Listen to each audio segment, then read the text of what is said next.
Pourquoi explorer successivement l'enfant, l'adolescent et l'adulte dans la relation aux parents ?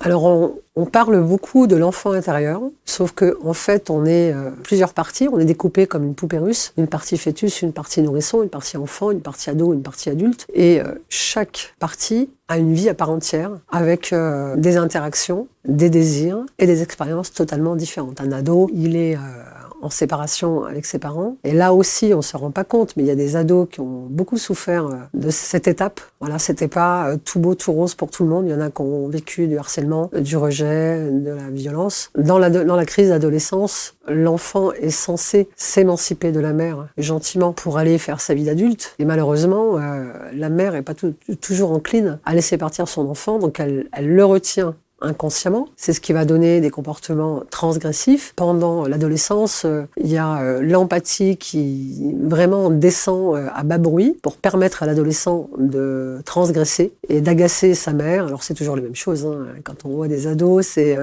il ne fout rien à l'école, il range plus sa chambre, il est insolent, etc. L'idée et le but de ça, c'est dégoûter les parents pour que les parents le laissent grandir et s'en aller de la maison. Voilà, c'est le démon de l'adolescence, mais ça a une fonction. Quand les adolescents ne font pas de crise d'ado, c'est un peu inquiétant parce que ça veut dire que l'enfant ne veut pas blesser sa mère, donc il est soumis à l'enfant sacrifié qui veut pas blesser, qui veut pas, ou alors un frère ou une sœur malade ou compliqué, etc. Donc cet enfant-là va rester très discret et ne va pas vraiment prendre sa place et va rejouer ce scénario à l'extérieur de manière infinie. L'enfant, lui, alors comme dirait Oscar Wilde, quand on est petit, on adore ses parents. Quand on est ado, on les juge. Et quand on est adulte, parfois, on leur pardonne.